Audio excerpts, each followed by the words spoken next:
There's nothing like watching a great movie on the big screen with an audience the way it was meant to be seen. The energy in the room is infectious. At Cowtown Movie Classics, we partner with the finest institutions in North Texas to bring you the glamour and thrills of old Hollywood with the proper historical context. Each screening features an all-new discussion with a world-class film historian, artist, or special guest, hosted by me, Ryan Bijan. We believe it's important to recognize how the icons and images of yesteryear inspire the entertainment of today. Cowtown Movie Classics. We make the old new.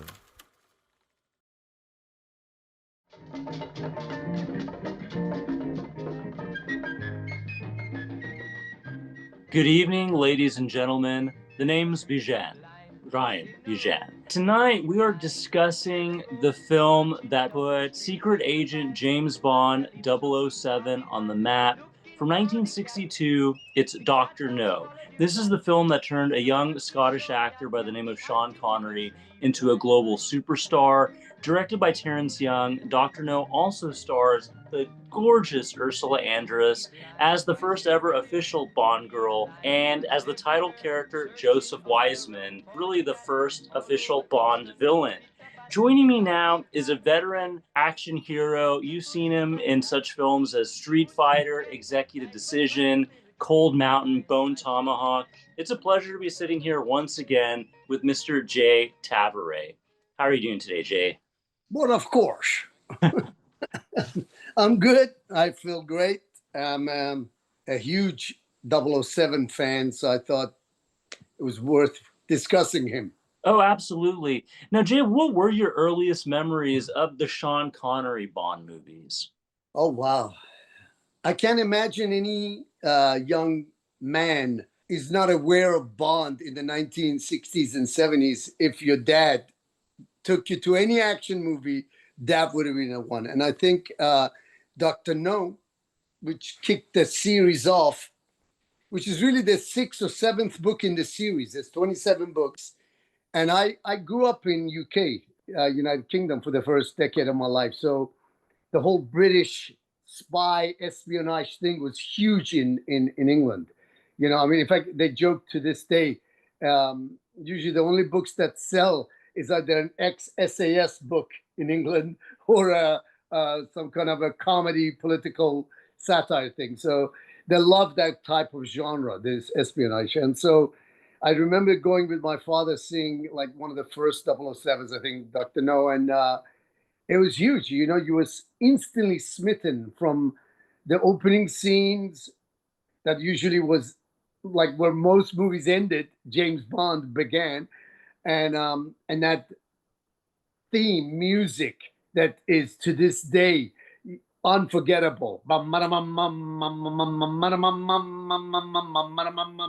mean, it's just, you didn't have to do much before you knew something good was about to happen. So yeah, and I was also very fortunate because I knew Sean Connery's son, Jason Connery, when I lived in Marbella, Spain. And through him, I actually met Connery, who used to live in Marbella, southern Spain, back in the 1980s. So it was at the time, like I said, I was aware of who he was because he had already done a lot of the Bonds in the 1980s. He's kind of had retired and he came back to do another one. But that's really my first memory. It was just probably the most exciting movies to watch. That's all I remember. It was like, if there was a new Bond movie, you were thrilled. You couldn't wait. I guess it's kind of like the superhero films now for some of the kids who are into it. But a Bond movie was a special treat. Now, as you mentioned earlier, this had already been a very popular series of books before they ever made it onto the big screen. The character James Bond, Agent 007, was created by author Ian Fleming, and his first appearance is actually in the book Casino Royale in 1953. This is actually kind of fascinating. When we think of Casino Royale, we think of the 2006 movie starring Daniel Craig, but it was actually 1954. There was a television movie. It was a part of a TV anthology where you had an American actor, Barry Nelson. He was technically the first James Bond. They called him Jimmy Bond. And then you had Peter Lorre as Le Chiffre. And it's a lot of fun. I'm sure you can see it on YouTube somewhere.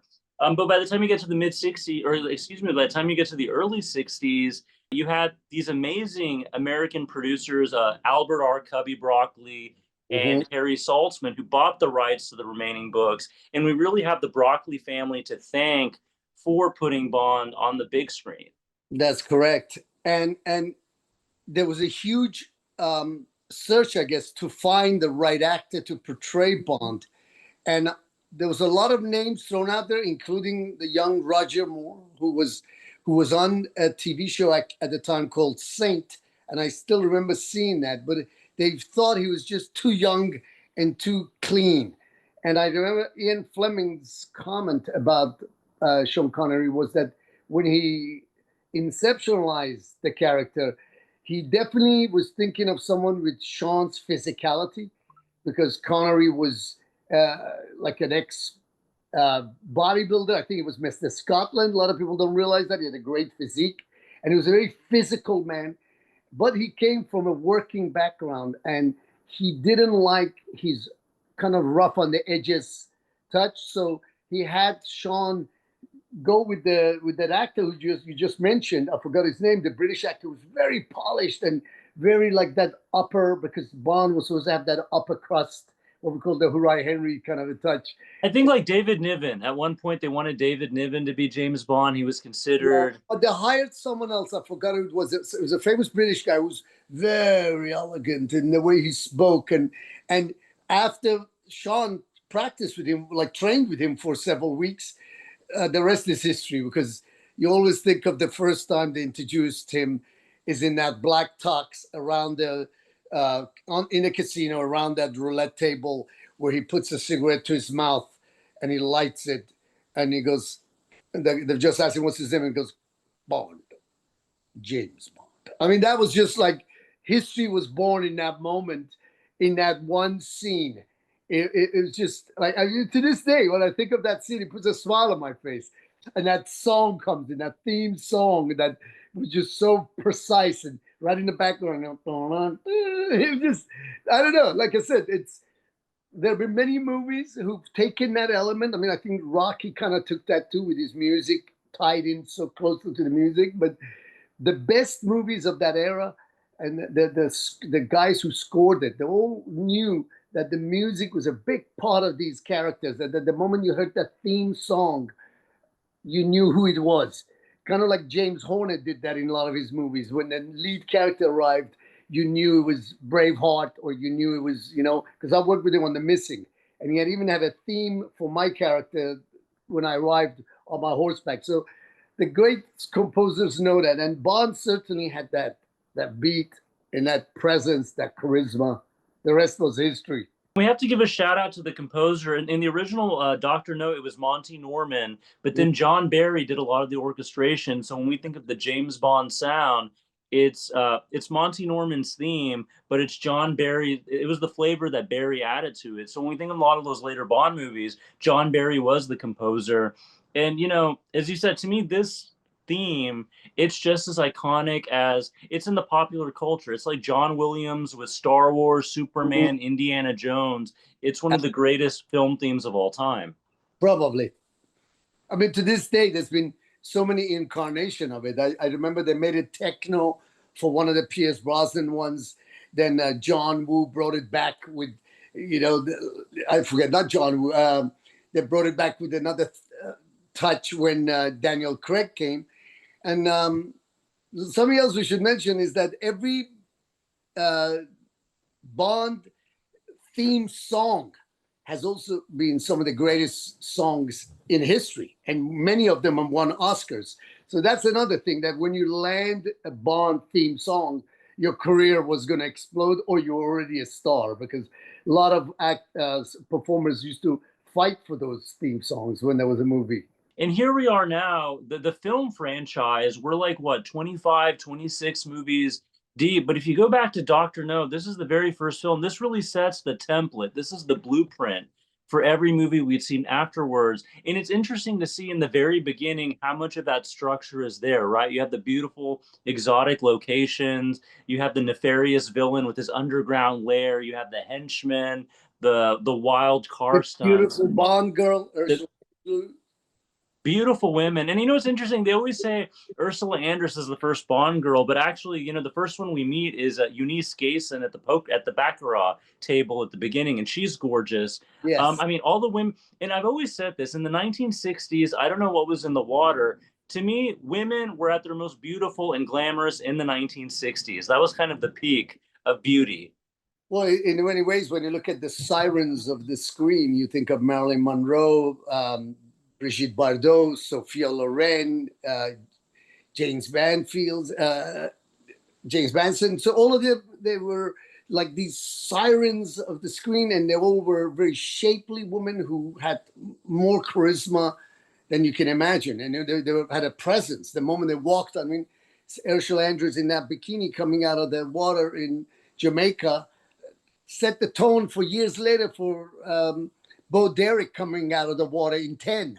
So it was imitated many times afterwards. But that scene is like another one of those scenes that's forever. She shakes her head, she's in a bikini, and she's got a clam in her hand, the Scoopy dive. I mean, it's like it doesn't get any, in some ways cheesy, but at the same time, it was so just powerful for the time. You've never seen things like that. It was a great way of also showing a powerful woman on screen, because Bond women kind of broke barriers. They were not just beautiful; some of them could handle themselves, you know. So I like that element in Bond. You know, Moneypenny also. Moneypenny was another one who, but a lot of people don't even realize that throughout the first few Bond movies, this came out later that apparently Connery had an affair with Moneypenny, the actress who played Moneypenny. Well, you can see the chemistry on screen, right? Yes. That was something that came out in the British press many years later, that they had an affair throughout the years they worked together, because of all the beautiful girls, that's the one he was into. Yeah. Well, it's funny too, like you mentioned, you see Ursula Andress coming out of the ocean, and maybe there's an element of like, oh, it's camp or it's cheesy, but just because we've seen it imitated so many times, and that goes for the rest of the film. When you really think about it, no one had ever seen anything quite like this before. No, not on that scale. And and the budget for Dr. No was kind of I think it was less than 1.2 million or something. It was not a huge budget because they weren't sure how it was going to be received. They thought it was going to be like a B type of action movie. That's what they were aiming for, really. So, but it was received in such a, it became a phenomenon. So from then, I think they realized what they had. I'm not sure that if they quite knew there was going to be such a global hit, where it became like a phenom, really. Yeah. Well, Jay, if there's anyone in the audience who has somehow never seen a James Bond movie, what do they have to look forward to in Doctor No? Well, first and foremost, is incredible entertainment. I mean, you're grabbed by your attention right by the color, and it pulls you in. It's you'll see some great exotic locations. There's definitely the Bond humor very present in there, and what else? Great, obviously physical action. You see Bond handling himself using martial arts and the judo ability that Connery had, and it's a great basically uh, setup for the rest of the series. You get to care about Bond. You get to see who he is, what he's like, how ruthless he can be, and yet at the same time he's the charmer. He's got the one lines. He was like an instant hit for me as a young man. I just could not. I couldn't wait for the next one. That's how good it was. I wanted to see it again. And in fact, we remember in England, every Christmas was the only time they would actually show a Bond movie on television. It was like, had to be one of the older ones. And it was usually around Christmas or Boxing Day, where you would get one Bond movie during the day, which was huge because back then there was no video stores and they did not play big motion pictures on television. There was only certain days of the year that the television obviously had the money to pay the rights for those movies to be televised.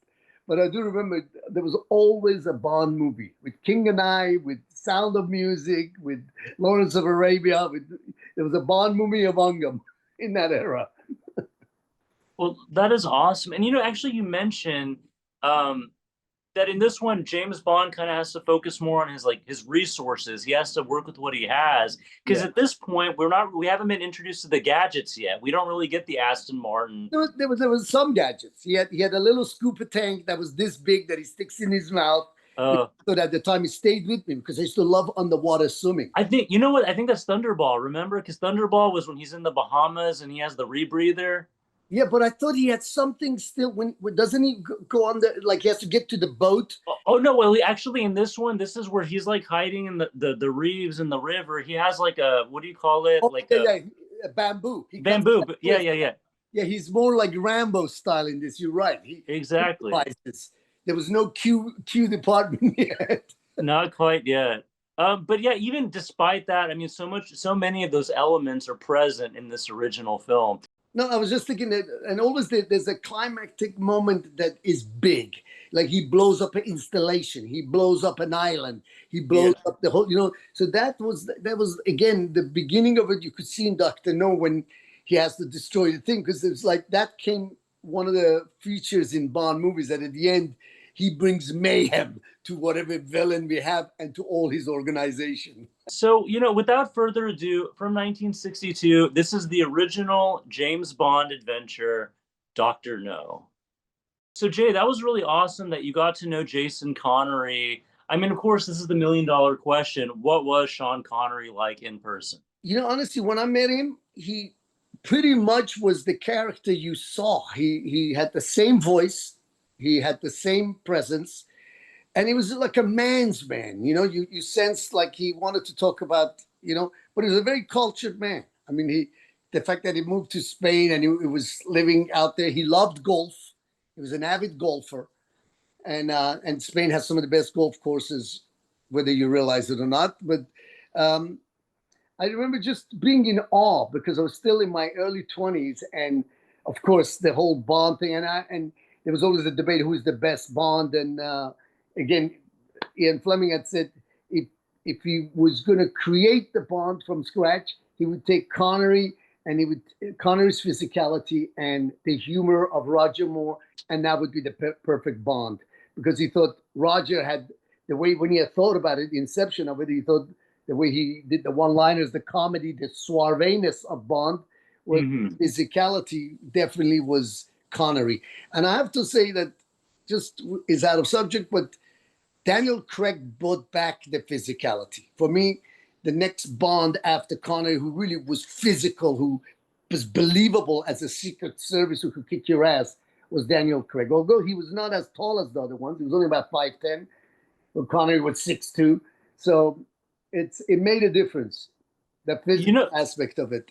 I think when it comes to the stunts and the physicality, Daniel Craig, that was what he brought to the table. But recently I was watching, it was at the TCM Film Festival in Hollywood this year. They shot it's a 4K restoration of Thunderball. And they had Luciana. One of my favorites. Oh, incredible on the big screen. And you had Luciana Paluzzi. She was there to talk about the film afterwards, right? And she looks amazing. She looks, like she's still recognizable as the Bond girl you see on the big screen. Oh, that's crazy. Yeah, but you're watching this movie, Thunderball came out in 1965. You watch Connery at that point, he's so identified with the role, he's so comfortable. But then you realize what Sean Connery had, yes, he was this big, tough, Scotsman who's been kind of molded into the shape of this gentleman spy. But Sean Connery, there was a twinkle in his eye. He didn't take it too seriously. So that's part of the charm. That's part of the swagger. This is a comic book brought to life. You're in this fantasy world. And Sean Connery, he's very likable and he's inviting you along on this mission, right? They're not trying to take it too seriously. And I think for good or bad, I think that's the thing about the James Bond movies. I feel like sometimes it's like Batman or Superman. If you take it too far into one direction, if you try to make it too serious and too dark, you kind of take away that original charm. Well, like you said, they were popcorn movies, Yeah. but they became. I mean, it Bond reached a moment in history where the audiences no longer bought the campy stuff. That's why a movie like Born Identity kind of reinvented the spy genre by making it much more gritty and real, where the spy is discreet. Well, I mean, when Bond walked in a room, you couldn't miss Bond. He was a good-looking guy dressed in like suave, you know. Whereas Yeah. Matt Damon could sneak into a room in a hoodie and no one will even notice him. I'm not saying Matt is not good-looking or charismatic, but I'm just, Yeah. you know, to me, he was what a spy would look like. Whereas Connery was so dapper and good looking and tall and like, you know, it's like you think of a spy. We in the movies we think of someone who's got to look cool, like even Tom Cruise in Mission Impossible. But in real life, I've met people who worked in those type of departments. They're the most indiscreet people. It's like the guy looks like a janitor. You're not gonna even look at him twice. That's the spy, not the one. Exactly. Like Pierce Brosnan looks like a male model, and he walks in there, and he. There's a reason. Oh, by the way, Brosnan was thought about much earlier for Bond roles, and they passed on him again because he wanted to be Bond before he was many other things, but it didn't happen for him. He was considered, and he was so mad. So, and it's funny because he says later on he was glad he waited because by the time he played it, he was older, he was a little grittier, and he was able to bring a different aspect to it. Where he was too good looking again, just like Roger was a little too pretty for Bond when they started. As they aged, they look more Bondish. Well, you know what's interesting? You look at Roger Moore, especially in those earlier movies like Live and Let Die, The Man with the Golden Gun. He looks so he looks so much younger than Connery, but Roger Moore is actually older than Sean Connery. Yeah. Well, he was a beautiful man. I mean, that's Yeah, the two, all the way down to his mole. I mean, he had a yeah. cat-like features, and he had that great voice. I met him too, by the way, but he was wonderful. Roger Moore was just exactly what you see. He was like a, a, a suave gentleman. Well, you know what's interesting? So, like with Sean Connery, we talk about how I think Ian Fleming called him, oh, the Scottish truck driver. He's kind of this big brute, right? So you're taking this guy who, like a Mr. Universe, who has the physicality, and you're molding him into this debonair British spy. Whereas Roger Moore, you look at him, that he is the quintessential English gentleman. He is James Bond as it was written. Yes. As I said, Ian Fleming, when he opened his mouth, he thought of Roger Moore. Whereas when Mm-hmm. you think of the actual physicality of Bond, was definitely Roger. And it makes sense. I mean, if you think about it, what he has to do, you know, Mm-hmm. and that's one of the reasons why Tom Cruise's Mission Impossible are so good, is because he physically does these stunts, and you have to be believable nowadays. You have to say, yeah, I can believe that guy can do that stunt, or that guy can take out those five martial artists. You know, otherwise it's not believable. You know. Sean, we must also remember what Connery did on that Dr. No was that he basically invented the thing. It might have been on the pages, but Connery bred life into it. He actually made Bond believable and real in that first Dr. No. And everyone who followed, they kind of, you got to remember, he kind of set the tracks because it's easy to give someone a script, but an actor has to breathe life into the character. And we have to give Sean that credit because, like I said, from the moment he lit that cigarette, he knew where he had to go with the character. You knew this guy is super confident. He is nothing. He's fearless guy who can handle any circumstances. Something I always remember Bond. He was a bit of a MacGyver. It doesn't matter what situation got into, he would think of a way to handle it or to neutralize the threat. And that was part of the beauty of Bond too. He was never like left with his pants down. He would find a way to take care of it. Yeah. No, absolutely. And can you imagine? So Sean Connery, he initially did the five films, and then George Lazenby, they did Honor Majesty Secret Service for one movie. They brought Connery back for Diamonds Are Forever. So that was six films total in the initial run that he did. Mhm. But he was so identified with that role. Can you imagine? Had they not found Roger Moore, there might not have been a James Bond franchise as we know it because Connery was so identified with that part. It was very hard to replace him. I mean, that's a real fact. It was very hard. And a lot of people didn't even acknowledge Roger Moore at the beginning. Although I think his first Bond as Roger Live and Let Die was incredible. Probably one of the best Bonds ever done in every sense of the word. So, but it was hard. It definitely was hard to let go. It's like trying to replace Bruce Lee. We've discussed this too. Yeah. There was many imitations, but never really anybody was able to touch it. So it was one of those things. He set the bar so high with what he did that to this day he's compared to, like I said, the new guys, Daniel Craig and stuff. You have to compare him literally.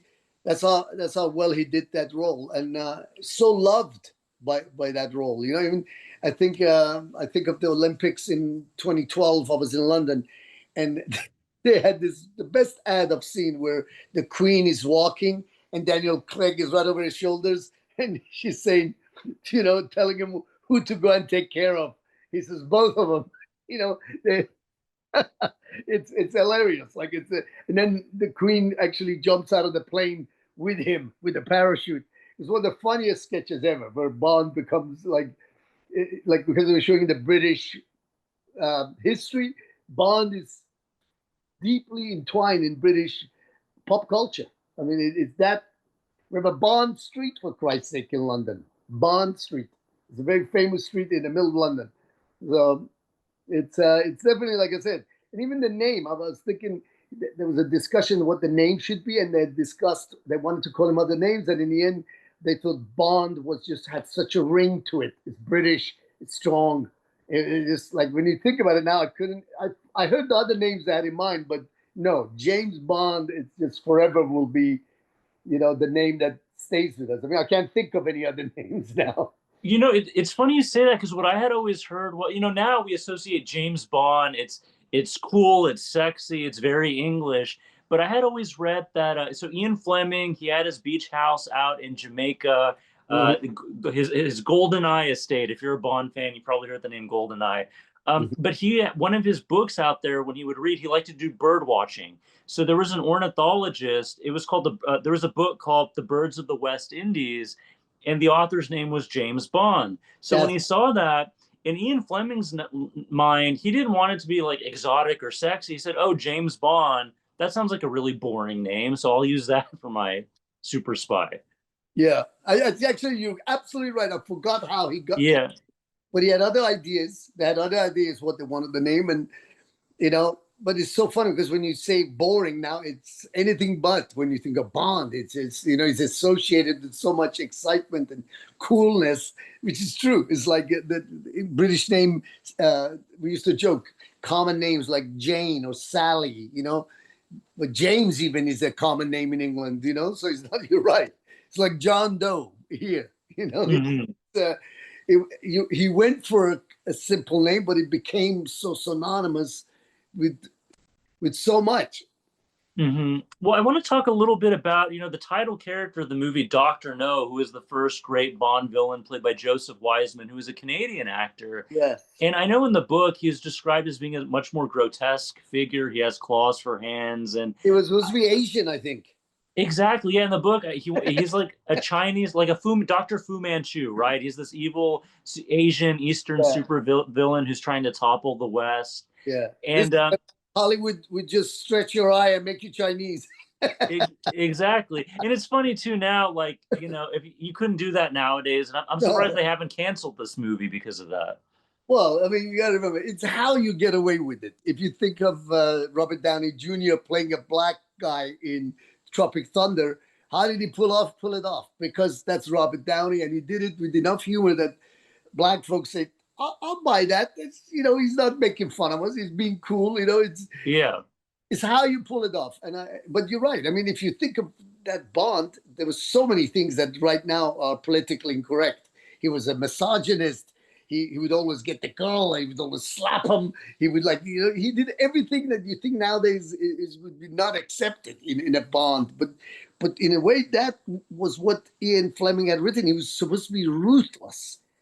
I think there's that one scene in Thunderbolt, I think, or maybe Living Twice, where he actually kills that one guy. It was, I remember even as a kid watching that scene, I thought Bond is a killer. He's a murderer. He's waiting for the guy on a chair in the dark. Oh, that's the Dr. No in this one. Oh, it is this one. Yeah, yeah, yeah. It is this one then, and he just shoots him cold blooded. which establishes him, and then just lights a cigarette like it was nothing, puts his silencer away, and then you realize, whoa, this guy is an assassin. He's not just a spy; he's an assassin, and that license to kill was born. Because that's a great thing when he says license to kill. I mean, like, what? He's licensed to kill? I mean, like, it's a hell of a title. You know, you have a license to kill, you know?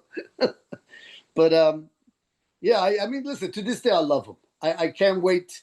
If they're going to reinvent it, hopefully they'll bring it back to 2025 standards, because between Cruise and the Bourne Identity and a few other things, they're just the whole spy thing has been, and the whole assassin thing has been killed to death. Let me ask you what you think. I'm curious. So I don't know if you read this recently. The Broccoli family, it was Barbara Broccoli, Michael G. Wilson. They recently relinquished their rights to Amazon. So now Amazon has full control over the James Bond franchise. I mean, what do you think? As someone who's involved in the film industry, who's someone who's worked in production, like, what is your educated opinion on that? Do you think that's the right move for the character to survive, for them to take a backseat, or do you think it's going to be too corporate now? No, I think it's, first of all, Amazon has the money. So if you're going to go for the next level Bond, you're going to have to step it up. And they need the budget. They need to bring it up. I mean, look at what Cruise does with his movies. I mean, it's unbelievable. I mean, he spends a year practicing one stunt. I mean, how can you compete for that? It's like, you know, Bond has to really step it up if he wants to survive in this era, because even the average Joe now knows a sidekick. You know, most of the girls I know what an arm lock is, or a choke thing. They know stuff. The audience are not easily impressed. So I feel like Amazon has a real shot, and I believe because they have the money, they'll hire the best people to do it. And in some ways may improve it, because the Broccoli's were very set on what they wanted. Throughout the history, they wanted certain things from Bond, and they made sure that was in the movies. And sometimes the fans may not have agreed. In fact, they clashed with Connery. That's one of the reasons Connery kind of left the thing, because, by the way, Connery is, by the way, an amazing actor. This kind of, the Bond took away the fact that what an amazing actor he was, and only later on in his life he got the Oscar for Untouchables, and he was recognized for his things. But he was an amazing actor, and this is one of the stigmas of playing a Bond, whether the Bond or the Bond girl, is that you get stuck with it. It's kind of like me with Vega as a Street Fighter. You can never lose that. Wherever I go, you're Vega. A Bond girl, Kim Basinger was a Bond girl, but she also was an Oscar-winning actress. But when she arrived, I think there was one of the Golden Globes or Oscar things where she came to, they played the Bond theme, and she actually said, she goes, "My God, that's been like 27 years, and I still can't shake it off." You know, it's like, that's the kind of that's the popularity of this movie. That once you've done it, it stays with you. You know. Well, you know, you just reminded me, having worked on Street Fighter, if you look at that movie, the production value of like those big sets, and you have the henchman, and you have Raul Julia as the dictator. And the comedy, you're absolutely right. I never thought of it. But you think of D'Souza, who wrote the script. He was a very funny director, and he for sure grew up in that era, because he's a little older than us. And you know that he had grown up watching those epic movies. And when he wrote Street Fighter, I'm sure he had those stuff from, because you're right, he had the military thing, he had the big sets, he had the huge super villain. You're so right. And then it blows up at the end. And he had different bad guys with specialized things, like Bolo had the hat, it's true. When I think of it, you can see it's the similar formats. Definitely. Yeah. So, I mean, but what is it like to be on a set like that, with that high production value, with all those extras and everything going on? Disneyland. That's what I always say. If you land on a big production, on a big Hollywood production, back in the days, because I don't know how it is nowadays. That's kind of changed now. But back in those days, it was a thrill ride. I mean, Executive Decision, who I worked on, the whole thing was in a real fuselage that bought a 747 and that ensembled it on the set. So every day we went into a plane. 70 feet off the ground inside of a soundstage on Warner Brothers. So it was like being on a plane. That was boring. But Street Fighter, every day we were in a different place. There was a lot of different locations. There was a lot of different things. And those are the type of movies you really enjoy because you're traveling. You know, we started in Bangkok and then we ended up in Australia, Gold Coast. Then we ended up back in LA. Then we went to Vancouver. So we were just constantly for 6 months traveling everywhere shooting. And I mean, I don't know about you. For me, that was the funnest part of my life. When I love to travel, I love people, and I love creativity. All of those is rolled into my business when you work as an actor on location. So I would get to go to a new city. I would learn. I would grow. I was doing something I loved. I was around incredibly talented people. That's what the addiction is to this, and that's why it's also one of the hardest jobs because it's so competitive. For you to stay alive, you have to fight for your position in that circle. And that's why actors who work 30, 40, 50 years, those are the blessed ones. I consider myself blessed because I have a career that's over 30 years now. And I know I have friends who did several great movies and never worked again. So maybe they're happy, but for me, it's the longevity I always wanted. I didn't care about, at the beginning, of course, you want to win the accolades and everything, but now I realize that the gift is to keep working. You know, the actors working to the ripe old age, they love it. You know, I think of Donald Sutherland when he turned around to me casually and says, "Son, how many movies you've made? This is my 105th film." Oh, I wow. remember that. I was like, Donald, you trying to make me feel small? I was like, I've done about 20. He goes, all right, this is my 115th movie. I was like, oh, okay. Yeah. Well, but I mean, obviously, you have an incredible career. You worked with some amazing talent, you know, both in front of the camera and behind the camera. Now, I'm just curious too, going back to kind of the future of the James Bond franchise, right? There's always a pendulum swing, right? When they get too campy and silly, then they want to reboot it. They want to bring it back down to earth. I always think of Roger Moore did Moonraker, right? And then after that, it was For Your Eyes Only. It was more of a serious kind of spy thriller. What's the direction you want to take? Because Daniel Craig, obviously, he made it very serious. He made it very kind of psychological. They want to compete with The Dark Knight, right? That's the type of film they're going for. But here we are, kind of in this post Marvel Cinematic Universe world. Is it time to bring back sort of the campier, more over the top James Bond? What direction do you want to see it go? That's a really good question. I mean, if it was up to me, I would go with the direction that you see has success for other genres, like with Mission Impossibles or whatever. So they have to keep it real. They have to keep the action hardcore because we live in that age. And the stunts have to remain extreme. I mean, that element has to be. But beside that, I feel like they have to write a great story. If they're not going to go back to the original source, because I know there's 27 books, so there's still a couple left, I think. But if they're not going to use the original source material, then they should write something absolutely that would capture the essence of where we are. And there's a lot going on in the world now, so it could be fantastic. Maybe something with the Ayatollahs. Yeah. He goes to take care of the mullahs. But I don't know. I mean, it's just so exciting right now. You got Israel doing things that are right out of a James Bond movie.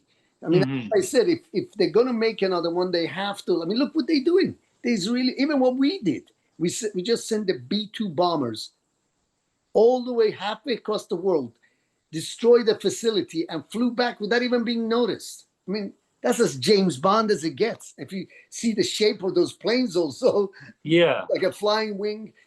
So yeah, they have to keep it gritty, real, high action music. I mean, you don't want to change the formula. The formula is what makes it work. So just bring it up to date. That's what they have to do. They have to stay with what the audiences are wanting to see, and that's your secret. These young kids are all extreme. They've been watching X Games and shit, so you got to give them the extreme stuff. You got to make it cool, obviously. And now with AI and everything, God knows what they can do. And the gadgets have to remain because I love gadgets. To this day, Yeah. gadget whore because of that. I love gadgets.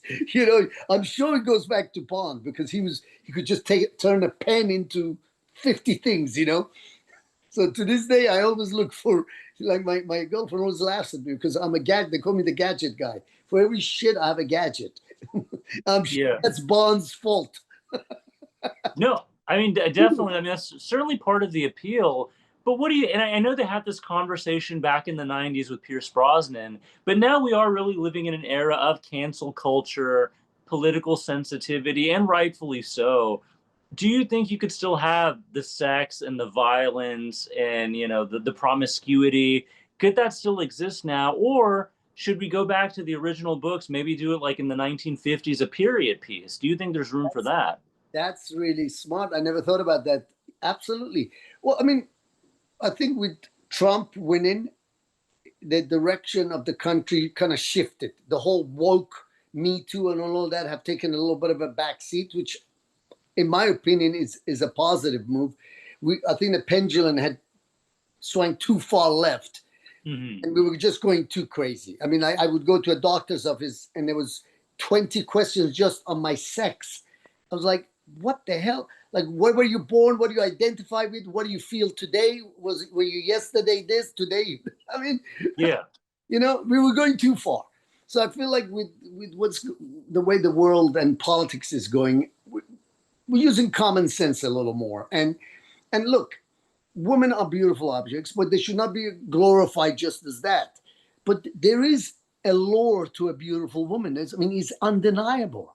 Everyone can, an absolutely stunning woman walks down the street, everyone looks at it. Not because everyone is a pervert, it's because it's an object to be admired. It's like a beautiful creature that flies where you go, wow, look at that eagle. It's it's a marvel of nature when you see a stunning human being, especially the female. Well, like you said, anybody, like a beautiful woman, a gorgeous woman like Ursula Andress, or like you said, if you're James Bond, if you walk in the room and you look like Pierce Brosnan or Sean Connery, you're going to turn heads. Yeah, but also, I think what they're going to do, which I'm sure they will, which is make her beautiful and stunning, but also make her smart. And that's what they got to do. Because maybe a lot of the Bond movies in the past might have focused just on the beauty and the sexuality, whereas now they can give her more stuff, like Halle Berry was in her position in Bond or whatever. So, who I work with as well. So it's it's just, as I said, they got to bring it up to the days. And nowadays, it's okay to be beautiful. It's okay to be sexy. It's okay to be smart, as long as you're in charge of yourself. And that's what women want to see. They don't want to see them being the weaker sex, or Bond just slaps them and whatever. If Bond slaps the girl now, the girl probably will slap her back. You know, that's how you bring it up to date. They're not going to be passive, because these women, in case you haven't been out lately, are not passive. Yeah, people don't take shit anymore like they used to. Shit, no. Especially women. Yeah. Those days are gone. They'll fight back and they'll kick your ass. Some of them actually. Oh, definitely. I have But a you know, friend. I have a friend who just got her black belt in jiu-jitsu. She's 6 foot 1.5 tall. wow. Hi, Teresa, if you're watching. Yeah, I don't want to mess with her. No, she'll kick both our asses. In fact, she'll make a good villain in James Bond. Yeah, well, you know what's interesting though? We think of those early Bond movies as being kind of very sexist and offensive, but you think about the early films. I mean, you look at Pussy Galore in Goldfinger. She's a badass. She's a pilot. She's a Yeah, henchwoman. She's yeah. throwing down with Bond as well. She can hang just as well with Bond as anyone else can, right? Yeah. So the That's women, actually special, but not. yeah, I mean, there was always several types of Bond girls. If you think about it, yeah, there's always the villainous Bond girl, and there was always the one that works with Bond. So there was like the good Bond girl and the bad Bond girl. So they were able to make the one that works with Bond tend to be more, would always help Bond and was helpful to Bond, but she would always like make out with Bond and accept Bond as the superior alpha. Whereas the villainous one was more interesting, the villain girl. So yeah. I don't know. I just love the whole evolution, and I think there's enough smart writers now to be able to take the premise of the story and spin it into the next level. I mean, look at I always think of the Planet of the Apes, because when Mark Wahlberg remade the Planet of the Apes. They tried to make the old movie exactly the same, and it was a disaster, unfortunately, and a lot of mark. But um, but when they took it and they brought it up to date and made it a genetic thing, a whole genetic element that was never in the original, that they that's how they were reborn, not because there was a spaceship that landed in the future. You know, they took it in a different direction. Suddenly, the series became a huge hit because it appealed to everyone else and had a new angle on it, although it was still the thing. And I feel like that's where Bond needs to go now. The premise is there. Take it and make it really juicy now. Like my mind just goes crazy what can be done if they get it right. You know, create just really for the next 20, 30 years, they could bring back something amazing for all of us. Because those guys are out there. Those spies are there. The real bonds are out there operating every single day. So write about them, you know, make it good. In fact, right now, I heard the Mossad agents are inside Iran and no one knows who they are. They've been planted inside their own government 10 years ago. So deeply in there, they walk around, they speak the language, they're Mossad agents, and you'll never know. I mean, that's what I call James Bond. I mean, these planted years earlier to be operative now. And that's brilliance of the Israelis. They don't just think this moment, they plot. It's a plan that takes years to fulfill. It's amazing. But you know what? That's why it's hard to. If you make it too much, like they say, truth is stranger than fiction, right? But if you make it too much like the reality, or if you make it too much about the present day, you watch the movie later on, it kind of dates the film. It's like I always think of it's funny when you watch The Living Daylights with Timothy Dalton, right? He's teaming up with the Mujahideen, the Taliban, essentially against the Russians. But you watch it now, kind of in the post 9/11 world. It's like, wait a second, the Taliban were the good guys. My answer to you is that my generation, we went to the movies to escape. Right. You guys, your real life is so crazy. You go to the movie to just feel normal. Exactly. Yeah. It's opposite. It's seriously. I mean, I'm not kidding you. When I watch the news right now, when I turn the news on, it's a movie. We are either bombing the country, or there's a civil war in another place, or there is a president trying to get assassinated. They're shooting at the president. They're toppling countries, regimes. There's like terror force. It's madness. There's fires. There's floods. It's so biblical. The news that just you don't. I joke with my friends. They go, "What are you doing today?" I said, "I'm watching the news." Yeah. Who needs Netflix? Who needs HBO? The news, it's unbelievable. You just have to watch the news lately, honestly. So that's why I say a movie, you're right. You can't imitate because the world is so crazy. Maybe this generation want to escape into something a little more popcorny like our, if they accept it, because we like that escape, those popcorn movies. I wonder if these guys go see it and go, that's lame. I can do that. Well, you know what's crazy? It's funny you mentioned that. This new Superman movie that just came out, the James Gunn Superman film, which I loved. I'm a big Superman fan. Yeah. I think he nailed the tone. But in the movie, you have this fictional conflict of these two countries going to war with each other. And I have friends that have seen it. They say, oh, it's supposed to be like Putin invading Ukraine, or oh, it's Israel versus Gaza. And then they're making the movie too political. But that's why it's hard. You know, even if you introduce any type of semblance to a real world conflict, it takes you out of the escapism. I mean, just think about it. Our business is 100 years old. In this 100 years, the motion picture has evolved so far. Therefore, the audience has come along with us. So it's just like anything else. To entertain that audience now is going to take that much more work. 50 years ago, it didn't take much. I look at some of the cartoons I used to watch, and I go, I can't believe I would sit and watch this like for hours because that's all we had.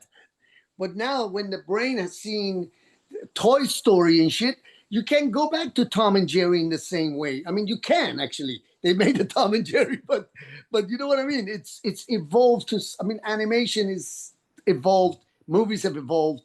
Like I really do believe we're on a like the edge of a new era of filmmaking, and it's everyone can sense it. That's what Hollywood is kind of like laying a little low and is kind of like preparing for what's next. It literally, I feel like that's what's coming. Maybe even interactive movies. I don't know. It's no one is really going to theaters like before, and that's an issue. So how are we going to drag people into the theaters instead of home? That's going to be the challenge for most of the studios. And I feel like maybe making movies interactive might be the next thing. I mean, I just heard someone went to see one of these new movies in a 4D version where they split water at you, and they at Jurassic Park. My friend said Jurassic Park in a 4D presentation. He got squirted by water.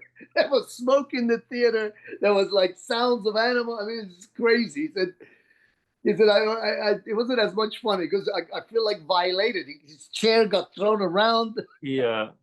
Well, that's what they said in the 1950s. You had Hollywood competing with television because people had TV at home for the first time. They said, I don't have to go out and watch a movie. So that's why they invented CinemaScope. They invented a 3D film going. And now, again, we're going to see that again, but on another level. Yeah, maybe like the Sphere in Las Vegas, and there's one in Dubai too. I've heard I haven't done it. I've done something smaller, but I've heard when you experience that, then you know where the future might be, because that is just a whole different experience. With the screen is 360 around you, and imagine watching a movie like that would be very interesting. Where you're on Mars, you're on the surface of Mars with the actors walking past you. So I feel like that's what's coming. I mean, we don't know. We don't know. I mean, like I said, it's so exciting. It is exciting for me, though, because I feel like whatever is coming is going to be mind-boggling. It's just, you can see the technology is taking us in that direction. Absolutely. And it's interesting to think about how when we think about like the interest in technology, looking towards the future, investing that much in the escapism. Really, in 1962, James Bond was kind of at the forefront of that, right? We want to take people away to a beautiful beach, to Jamaica, to an exotic location. And I think that's what these movies were offering in their day. Absolutely. We talked about this, that movies of those period aim for three things: entertainment, inspiration, and education. If you could hit all three, you've done great. But they would always show you a new location. You got entertained because it was, dramatic action and stunts, and you had humor, and you had funny one-liners that, made you laugh. And when you left the theater, you were happy. I remember coming out of those Bond movies, you were on top of the world. You had a great day. It was fun. You wanted to do it again. You wanted to go, you didn't want the day to end. It literally picked you up. That's what they were aiming for. And we went to see them knowing it was going to be light fun. We knew, Bond can't really jump out of a plane with that parachute. We knew those things. Whereas now I feel like the audiences want to know how you land without a parachute. They want to know those things because people do that shit. I know a guy who jumped out of a parachute to land in the net.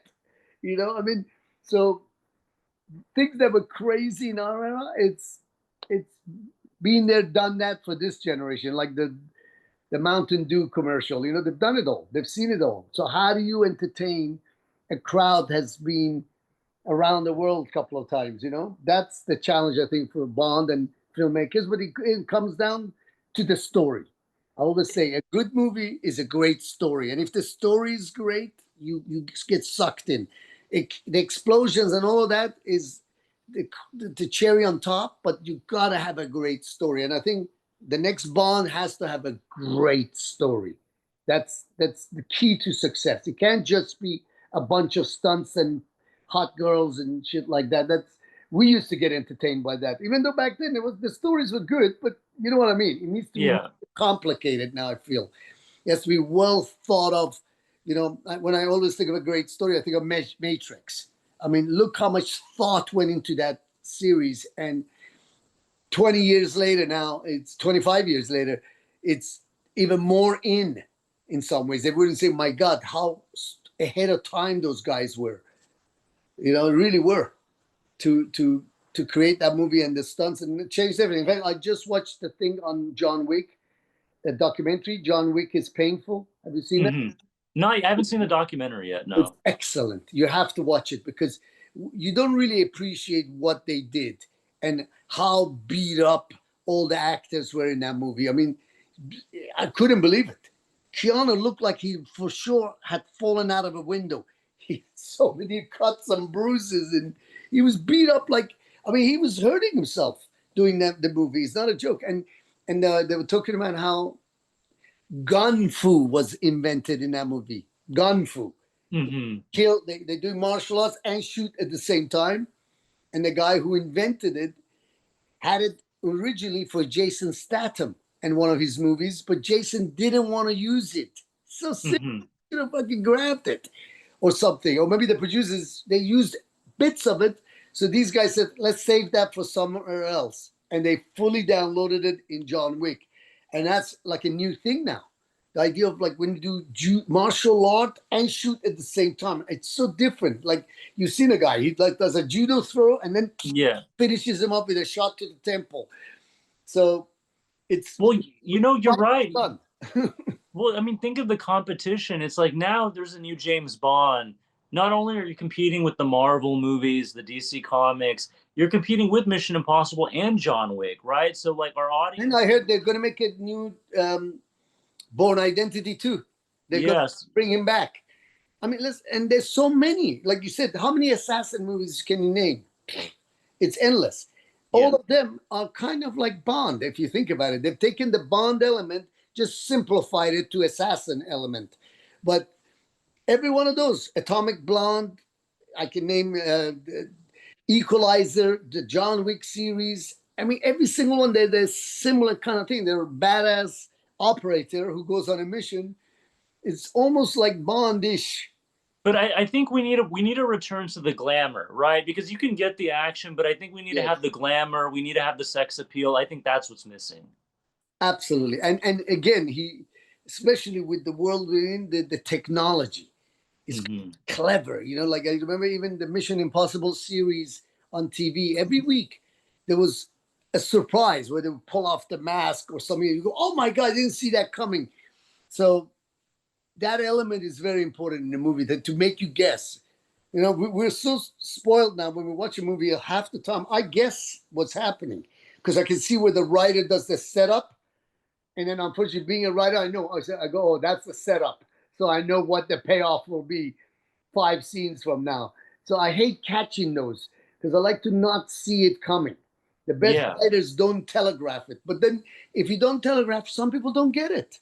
This is the problem with the audience. I've done movies where the director told me they did an audience thing and people had to fill in a questionnaire. Nobody got certain things, so they changed the movie because of that. And Mm-hmm. that's so sad. For example, Cold Mountain's opening scene was me teaching Jude Law Cherokee. It was a Cherokee curse being taught. All of that was taken out because they did a test audience and no one got it. So they took out a beautiful, it was my best scene actually. And I was heartbroken and replaced by what? Nicole Kidman going, come back to me, come back to me. Yeah. Which is, I mean, it was nowhere near it was so powerful, the scene Minghella had in mind with this raucous voice. I'd done the Cherokee curse. It was haunting. And he goes, what does it mean? Then I explained to him what it means. And basically, what was said in the curse is what Inman goes through in the movie. It was very poetic. He will be. Does this exist? Is there a deleted scene, or it doesn't exist anymore? I heard the original cut was 3.5 hours long. I always prayed after Minghella died that they would release the 3.5 version because that was the full movie he wanted to show. They cut an hour out to make it 2.5 hours. It still was super long. 2 hours, 37 minutes, Cold Mountain. Yeah. But I would have loved to see. There's so many people lost. I mean, Philip Seymour Hoffman lost his entire performance. Mm-hmm. But yeah, the opening scene was so good. I was thinking, you know, can you imagine me in a movie like Cold Mountain and the movie opens up with you? I was so excited. I thought, wow, this is a dream come true.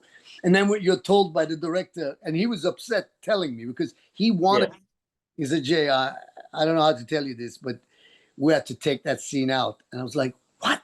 And then not just they didn't take it out. This is where it got really difficult. I know we're off subject now, but he had to get me to lip sync myself saying something else just so they could have a moment there between me and Jude, because the idea was if that scene was cut, You miss the fact that we are best friends, like brothers. And later on, when it comes to save me when I'm shot, it doesn't make sense.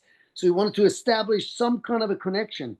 So everything you see at the beginning of Cold Mountain, what I'm saying, I said that book of yours is in shreds. He goes, like us, is seeing too much war. That's not what we were saying. We were saying something completely different. Minghella was such a genius, he managed to slow down the film and lip sync us to something else. Oh, wow. Unbelievable. I've never seen anything like it. He made me say something else, and he told the editor, he said, slow down the lips. Like, he managed to make it look like I was saying it. And that's when I said to him, I said, now I know why you get the big payday. He goes, yeah. Because he was that much of a genius. You could watch, he goes, just 2 frames, slow down by 2 frames. It was like genius at work. And when he finished, it matched. And wow. in the movie, you'll never know we're speaking in something completely different in that scene. I'll have to go back and rewatch it just so I can take a look at that. Just the opening scene. Imagine I was actually singing to him and telling him what the meaning of the Cherokee curse was. And all of that is gone now, replaced by he says, that old book of yours is in threads. He goes, yeah, just like us, it's seen too much war. That was the tail end of that moment. So, Jay, do you have any closing thoughts on Dr. No, this first James Bond movie? It's a classic. I mean, if you're into spy action genre, it's a must-see. It's a birth of a new genre in a way. And Sean Connery at his prime and Ursula Andrews, it's a must-see. If you're into movie history or you want to just be entertained and take a trip down memory lane, watch Dr. No. Well, once again, Mr. Jay Tavare, thank you so much for your time. My pleasure. Thank you, everyone. If you're in the audience, I hope you enjoyed tonight's conversation as much as we had having it. Once again, I'm Ryan Bijan. We'll see you next time.